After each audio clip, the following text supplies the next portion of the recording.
6નું read 1 strike against war, જેમાં Helen Keller નામની એક મહાન હસ્તી, અમેરિકન રાજકારણી, બરાબર, સમાજ સેવિકા, જેમણે 1916ની અંદર અમેરિકાના ન્યુયોર્ક શહેરના કાર્નેગી હોલમાં વર્કર્સને એક સ્પીચ આપી હતી. એ સ્પીચના કેટલાક અંશ આ પાઠમાં આપવામાં આવેલા છે, જે દરેક લોકશાહી દેશની અંદર, જે દરેક ડેમોક્રેટિક કન્ટ્રીની અંદર એના જે વર્કર્સ છે એ વર્કર્સને લાગુ પડે છે.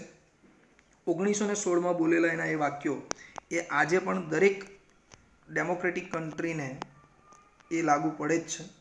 તો માટે આ સમજવાનું છે. આ ઉપરાંત મેં તમને આનું મહત્ત્વ લાસ્ટ લેક્ચરમાં સમજાવ્યું જ છે કે ભાઈ આની સ્પેલિંગ્સ, એના જે અર્થ છે એ થોડા અઘરા છે, માટે પાઠમાં ધ્યાન આપવું બહુ જરૂરી છે.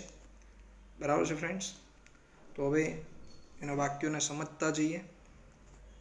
બરાબર. આગળ હેલન કહે છે, લાસ્ટ પેરેગ્રાફ આપણે અહીંયા પૂરો કર્યો છે, ક્વાર્ટર પાસે ઉપરના પેરેગ્રાફ પૂરો થાય છે ત્યાં.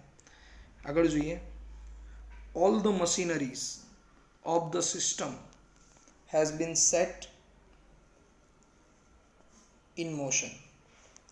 હવે હેલન એવું કહે છે કે સંપૂર્ણ આપણું જે વ્યવસ્થા તંત્ર છે, દેશનું જે સંપૂર્ણ વ્યવસ્થા તંત્ર છે અમેરિકાનું, એ કમ્પ્લીટલી કાર્યરત થઈ ચૂક્યું છે. એટલે સંપૂર્ણપણે કાર્યરત છે. સેટ ઇન મોશન એટલે સરકારનું બધું તંત્ર બરાબર ચાલે જ છે. સરકારને કોઈ અછત નથી, કોઈ અભાવ નથી અમેરિકન ગવર્મેન્ટની. બરાબર. ઓલ ધ મશીનરીનો અર્થ થાય છે આખું વ્યવસ્થા તંત્ર, એમ એ સેટ થઈ ગયું છે, ગતિમાં ચાલી રહ્યું છે.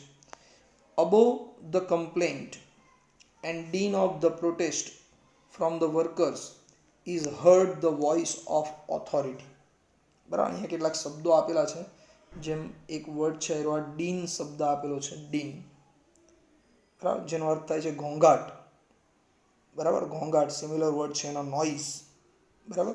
પ્રોટેસ્ટ કરવું એટલે બચાવ કરવો. બરાબર. પ્રોટેસ્ટનો અર્થ થાય છે બચાવ કરવો. અને ઓથોરિટી એટલે સત્તાધીશ કે સરકાર. બરાબર, સત્તાધિકારીઓ. તો above the complaint and dean of the protest from the workers is hard the voice of authority. Helen કહે છે કે જ્યારે તમે બધા ભેગા થઈને ફરિયાદો કરો છો, તમે બધા જ મિત્રો ભેગા થઈને જ્યારે ફરિયાદ કરો છો અને વર્કર્સ જ્યારે પોતાનો બચાવ કરવા માટે વિરોધનો અવાજ ઉઠાવે છે, એક સાથે સૂર પર આવે છે વિરોધનો, તો આ બધાથી ઉપર ઉઠીને, એટલે કે તમારા વિરોધના સૂર અને ફરિયાદો જે છે એનાથી પણ ઉપર ઉઠીને તમને માત્ર સત્તાધિકારીઓ જે છે, રાજકીય નેતાઓ જે છે, બરાબર, વ્યવસ્થા તંત્રના જે અધિકારીઓ છે, રાજકીય નેતાઓ છે, માત્ર એમનો જ અવાજ સંભળાઈ રહ્યો છે.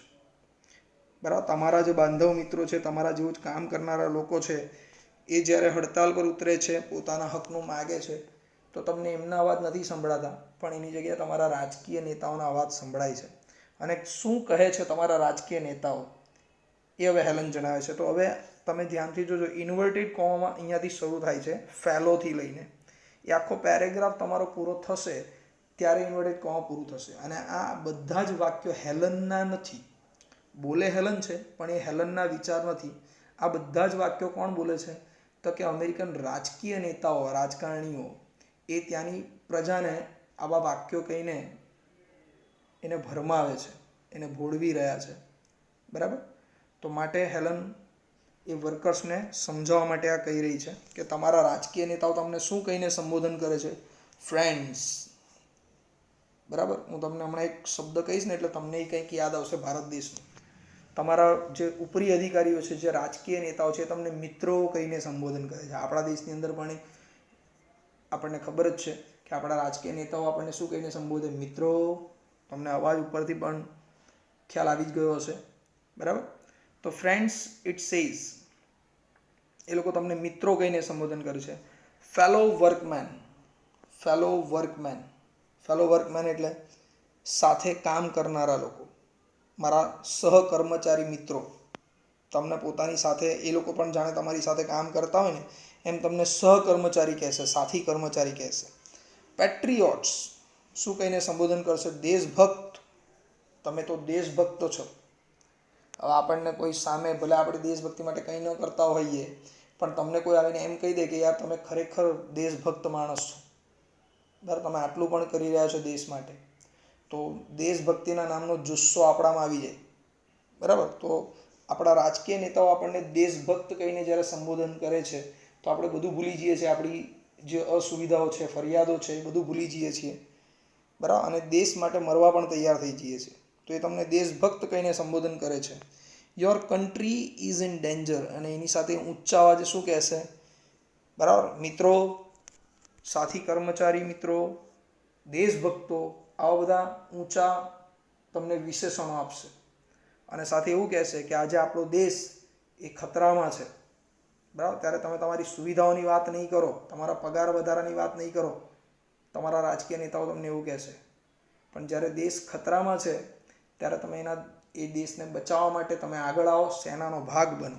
આવું આપણા રાજકીય નેતાઓ કહે છે. હેલન એવું કહે છે. પાછળ જુઓ, પાછળના પેજ ઉપર ટેક્સ્ટ બુકમાં આગળ એ કહે છે, there are Fauj on all side of us. આ રાજકીય નેતાઓ આપણને શું કહેશે કે તમારી ચારે બાજુ કોણ છે? તમારી ચારે બાજુ દુશ્મનો જ દુશ્મનો છે. There are Fauj on all side of us. અહીંયા ફોઝનો અર્થ થાય છે, સ્પેલિંગ જે આપેલી છે ફોઝ, એનો અર્થ થાય છે દુશ્મનો, એનિમી. બરાબર. તો આપણી ચારે બાજુ બધે દુશ્મનો જ દુશ્મનો છે આપણા. બરાબર. there is nothing between us and our enemies except the Pacific Ocean and the Atlantic Ocean.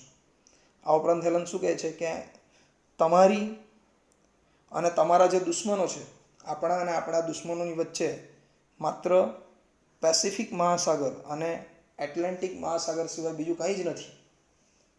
અમેરિકાના રાજકીય નેતાઓ ત્યાંની પ્રજાને આવું કહે છે કે આપણા જે દુશ્મનો છે એ દુશ્મનો અને આપણી વચ્ચે ખાલી આટલું જ અંતર છે. તો એ લોકો ગમે ત્યારે આ સમુદ્રને ઓળંગીને આપણા દેશમાં આવી જશે, આપણા દેશ ઉપર હુમલો કરી દેશે. બરાબર. લુક એટલે એવું કહેવું છે રાજકીય નેતાઓને કે આપણા દુશ્મનો આપણી બહુ નજીક આવી ગયા છે. Look at what has happen to Belgium. હવે એ સમય છે ને, જર્મની એક સરમુખત્યારશાહી દેશ હતો અને એણે લગભગ યુરોપની અંદર જઈને એણે પોતાનો વિસ્તારવાદની શરૂઆત કરી દીધેલી હતી એના શાસકે, અને એણે લગભગ યુરોપના મોટાભાગના દેશો જીતી લીધા હતા. જર્મનીની સેના એટલી પાવરફુલ સેના હતી. બરાબર. તો look at what has happen to Belgium. Helen એવું કહે છે કે તમારા રાજકીય નેતાઓ તમને કઈ રીતે ગભરાવશે, કઈ રીતે ભરમાવશે. એ લોકો એવું કહેશે કે તમે બેલ્જિયમની દશા જુઓ. ફ્રાન્સ અને જર્મની જેવા જે દુશ્મન દેશો છે અમેરિકાના, એ લોકોએ બેલ્જિયમની શું દશા કરી નાખી. બરાબર. બેલ્જિયમને આખું નાનકડો દેશ એને જીતી લીધો, એના પાકને નુકસાન પહોંચાડ્યું, ઘણા લાખો લોકોને મારી નાખ્યા, એને તહેસ નહેસ કરી નાખ્યું. તો તમે બેલ્જિયમની શું હાલત થઈ છે એ જુઓ. Consider the fat of Serbia. Consider એટલે ધ્યાનમાં લેવું, ને ફેટનો અર્થ થાય છે નસીબ. સર્બિયા દેશનું નામ છે. તો હેલન કહે છે, પેલા રાજકીય નેતાઓ તમને એવું કહેશે કે સર્બિયા દેશના નસીબને જુઓ કેવું થયું. આખો દેશ પેલા દુશ્મનોએ કચડી નાખ્યો. બરાબર. યુરોપનો દેશ કચડી નાખ્યો. Will you murmur about low wages when your country, your very liberties are in danger. તમારા રાજકીય નેતાઓ તમને એવું કહેશે કે જ્યારે તમારો દેશ, બરાબર, તમારી સ્વતંત્રતા, લિબર્ટીઝ એટલે સ્વતંત્રતા, તમારો દેશ અને તમારી પોતાની સ્વતંત્રતા જ્યારે ખતરામાં હોય, મુશ્કેલીમાં હોય, તો શું ત્યારે તમે લો વેજીસ એટલે કે ઓછા વેતનની ફરિયાદો કરશો? આ સમય વેતન માગવાનો છે, ઊંચું વેતન માગવાનું. જ્યારે દુશ્મન આપણી નજીક આવી રહ્યો છે, આજુબાજુના નાના મોટા દેશોને એણે જીતી લીધા છે અને ઝડપથી આપણી તરફ આગળ વધી રહ્યો છે, તો શું આવા સમયે લોકોએ ઓછા વેતનની ફરિયાદો કરવી જોઈએ? બરાબર. આ યોગ્ય છે. જ્યારે દેશ ખતરામાં હોય ત્યારે આવું દેશભક્તિના નામે તમને આપણા નેતાઓ ઉશ્કેરશે, એવું હેલનનું કહેવું છે. What are the miseries you endure compared to the humiliation of having a victorious German army sail up the East River. બરાબર. અહીંયા કેટલાક શબ્દો છે જે મિઝરીઝ આપેલું છે, મિઝરીઝ. આ મિઝરીઝ વર્ડ છે, આનો અર્થ થાય છે દુઃખ. બરાબર. બીજો વર્ડ છે એન્ડ્યોર. એન્ડ્યોર એટલે સહન કરવું. એન્ડ્યોર એટલે સહન કરવું. બરાબર. હ્યુમિલિએશન. હ્યુમિલિએશનનો અર્થ થાય છે અપમાન કરવું. હ્યુમિલિએશનનો અર્થ અપમાન કરવું છે. વિક્ટોરિયસ એટલે વિજેતા. બરાબર. અને સેલ અપ એટલે પ્રવાસ ખેડવો. સમુદ્રની અંદર કે રણ પ્રદેશમાં જે પ્રવાસ ખેડવામાં આવે એને સેલ અપ કહેવામાં આવે.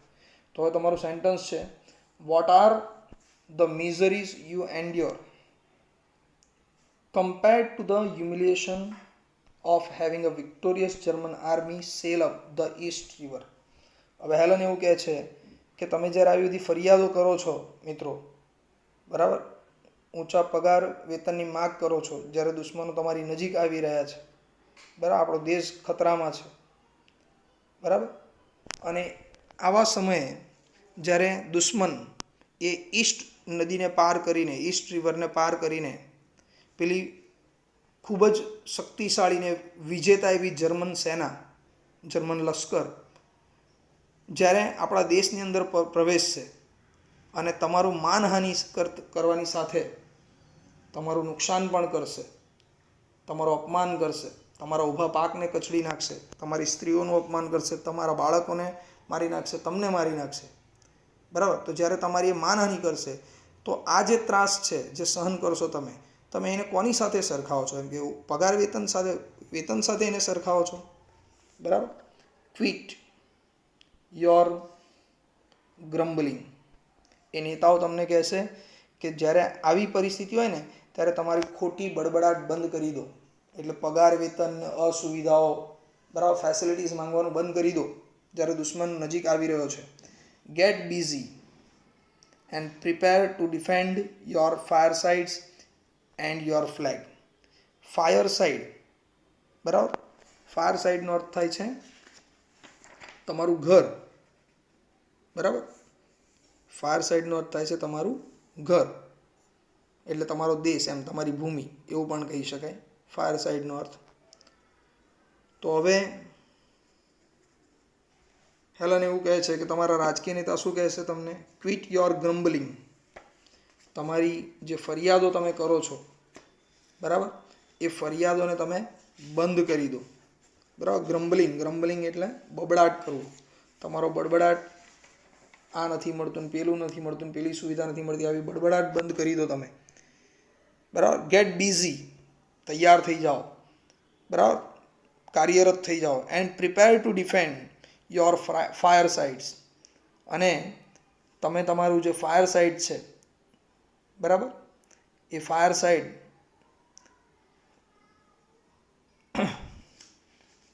ને બચાવવા માટે, બરાબર, એ ફાયર સાઇડને બચાવવા માટે, એટલે કે તમારો જે મોરચો છે, તમારી જે ભૂમિ છે, એ મોરચાને બચાવવા માટે તમે તૈયાર થઈ જાઓ. તમારો રાષ્ટ્રધ્વજ હાથમાં લઈ લો, બરાબર. તમારા દેશને બચાવવા માટે, તમારા રાષ્ટ્રધ્વજને બચાવવા માટે તમે તૈયાર થઈ જાઓ. ફરીથી સમજાવું છું એ વાક્ય. ક્વિટ યોર ગ્રમ્બલિંગ, તમારી ફરિયાદોને બંધ કરો. ગેટ બિઝી, કાર્યરત થઈ જાઓ. And prepare to defend your fire sites, તમારા મોરચાને બચાવવા માટે અને તમારા રાષ્ટ્રધ્વજને બચાવવા માટે તમે તૈયારી કરી દો. ગેટ એન આર્મી, સેનાનો ભાગ બનો, બરાબર. આર્મી એટલે પેલું સ્થળ સેના કહેવાય, જે ચાલતા સૈનિકો જતા હોય લડવા માટે, એને સ્થળ સેના કહેવાય. તો ગેટ એન આર્મી, તમે સેનાનો ભાગ બનો. ગેટ અ નેવી, તમે નૌસેનાનો ભાગ બનો, બરાબર, નૌકા સેનાનો. Be ready to meet the invaders like the loyal hearted freedom men you are, બરાબર. તમારા રાજકીય નેતાઓ તમને આવી રીતે ઉશ્કેરશે કે તમે એક ઉદાર હૃદયના, વફાદાર હૃદયના, એક સ્વતંત્ર નાગરિકની જેમ તમારા જે ઇન્વેડર્સ એટલે જે હુમલાખોર, જે દુશ્મનો તમારા દેશમાં આક્રમણ કરીને અંદર આવી રહ્યા છે, એનો સામનો કરવા માટે, બરાબર, તમે તૈયાર થઈ જાઓ, બરાબર. આવું કહીને તમને દેશભક્ત કહીને સંબોધશે એ લોકો. તો શું તમે આવી વાતોમાં આવી જશો? તમે આવી ઉશ્કેરણીમાં આવી જશો? આવું હેલન પેલા કામદારો અને પેલા વર્કર્સને પૂછી રહી છે, બરાબર. વિલ ધ વર્કર્સ, હવે હેલન પ્રશ્ન કરે છે, સાંભળજો. Will the workers walk in two this trap એટલે જાળ. શું તમારા જેવા કર્મચારીઓ, કારીગરો, શું આ રાજકીય નેતાઓ આવા જે મોટા મોટા ભાષણો કરે, આવા મોટા ભારે શબ્દો વાપરે, તમારા માટે દેશભક્ત કહીને બોલાવે, બરાબર, આપણો દેશ ખતરામાં છે, તમને ઇમોશનલ કરી નાખે દેશભક્તિના નામે, લાગણીશીલ બનાવી દે, તો શું તમે એમની વાતોમાં આવી જશો, એમની જાળમાં પાછા ફસાઈ જશો? બરાબર, કારણ એ સમય એવો હતો, પહેલાં બીજા વિશ્વયુદ્ધ દરમિયાન પરિસ્થિતિ એવી હતી કે સેનાના જોડાવા માટે કોઈ તાલીમ, કોઈ સ્પેશિયલ તાલીમ કે એવું નહીં આપવામાં આવતું. કેમ? કારણ કે ડાયરેક્ટલી જ્યારે પણ યુદ્ધ કોઈ અન્ય દેશ આવે, ચડાઈ કરી દે, હુમલો કરી દે, તો દેશનું જે લશ્કર હોય એ લશ્કર ખુવાર થવા માટે એટલે રાજકીય નેતા આવી રીતે સામાન્ય જનતાને, કારીગરોને, ખેડૂતોને ઉશ્કેરે અને એ લોકો પોતાનું કામ છોડીને સેનાનો ભાગ બની જાય એ યુવાન, બરાબર, અને સેનાનો ભાગ બનીને લડવા જતો રહે, અને જેવું યુદ્ધ પૂરી થઈ જાય અને જે લોકો બચી ગયા હોય એ યુદ્ધમાં એમણે પાછા સેનામાંથી છૂટા કરી દેવામાં, એટલે એ વ્યક્તિ પાછો ક્યાં જતો રહે? તો એ પાછો પોતાના કામે, પોતાના કારખાનામાં કામ કરવા માટે કે ખેતરોમાં કામ કરવા માટે. આ પરિસ્થિતિ હતી. એટલે હેલન એવું કહે છે કે શું તમે પાછા આવા લોકોની જાળમાં ફસાઈ જશો? તમારા નેતાઓ જે રીતે તમને વાતો કરે છે મોટી મોટી એવી રીતે, વિલ દે બી ફૂલ્ડ અગેન? શું તમને એકવાર ફરીથી મૂર્ખ બનાવવામાં આવશે? શું તમે પાછા એકવાર મૂર્ખ બનવાના છો? આવા રાજકીય નેતાઓ આટલા વર્ષોથી તમને મૂર્ખ બનાવતા જ આવ્યા છે, તો શું પાછા એકવાર મૂર્ખ બનશો? આઈ એમ અફ્રેડ સો. હેલન કહે છે કે મને આ વાતનો ડર છે ખરેખર કે તમે પાછા એ લોકોની વાતોમાં આવી જવાના છો અને મૂર્ખ બનવાના પણ છો.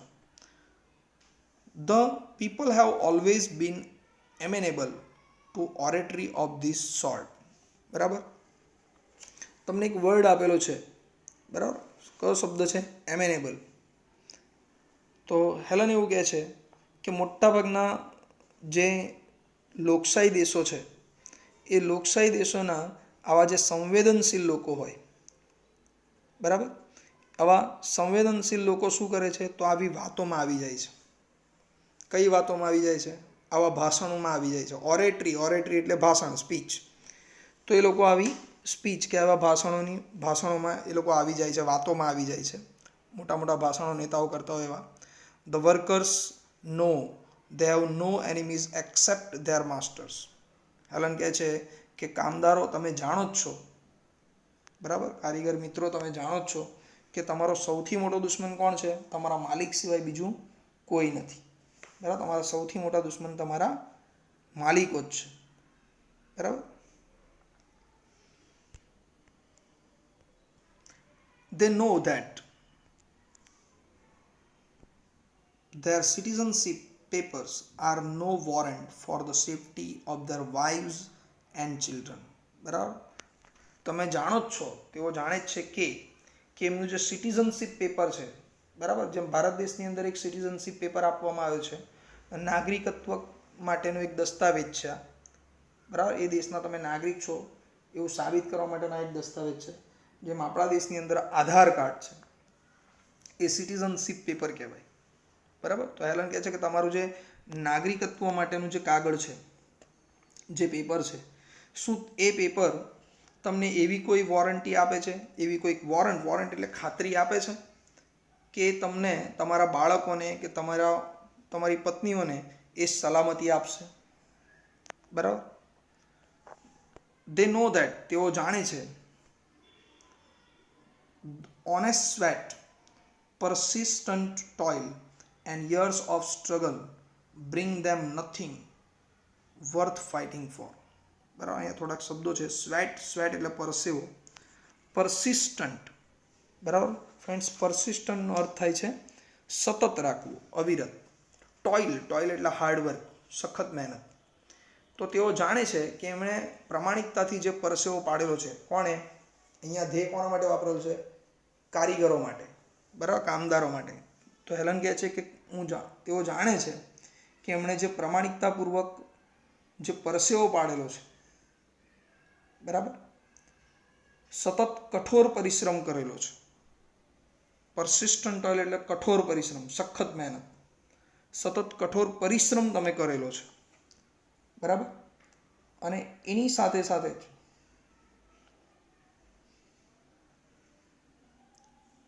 વર્ષોના સંઘર્ષથી તમને કશું જ આપતો નથી, તમને કંઈ મળતું નથી. Nothing worth fighting for. તમારું જીવન ટકાવી રાખવા માટે પણ આવા યુદ્ધો તમને કંઈ આપતા નથી, બરાબર? કે પછી એ જે સિટીઝનશીપ પેપર છે એ કોઈ ગેરંટી આપતું નથી. Yet deep down in their ફુલિશ hearts they believe they a country. તેમ છતાં તમારા જેવા કારીગર મિત્રો, બરાબર, એ સંવેદનશીલ થઈ જાય દેશભક્તિના નામે, બરાબર, અને એમના મૂર્ખ હૃદયો એવું માને છે કે તેઓ છે તો આ દેશ છે, એટલે પોતાની જાતને એ લોકો દેશ માને છે. હું જ એક દેશ છું એમ, બરાબર, હું નહીં હોઉં તો દેશ બચશે નહીં, આવું માને છે મૂર્ખ લોકો, અને સેનામાં જોડાઈ જાય છે. ઓ બ્લાઇન્ડ વેનિટી ઓફ સ્લેવ્સ, બરાબર. વેનિટીનો અર્થ થાય છે અહંકાર, દેખાડો. તો એલન કહે છે, અરે તમારા જેવા કામદારોનો ગુલામ બનવા માટેનો આ જે અહંકાર છે એ આંધળો અહંકાર છે, બરાબર. બ્લાઇન્ડ વેનિટી છે, તમને તમારી પોતાની પણ સમજ નથી, બરાબર. તો અહીં હેલન કારીગરોને એણે પોતાની સ્પીચની અંદર જે રાજકીય નેતાઓ જે રીતે ઉશ્કેરે છે લોકોને એની વાત કરી, અને સાથે સાથે એ સમજ પણ આપી રહી છે, કહી રહી છે કે તમે દેશભક્તિના નામે તમે આટલી મહેનત કરો છો ને તો સુવિધા મળવી જોઈએ, તમને વેતન મળવું જોઈએ, એની જગ્યાએ તમે યુદ્ધમાં જોડાઓ છો રાજકીય નેતાઓની વાતો સાંભળીને, બરાબર.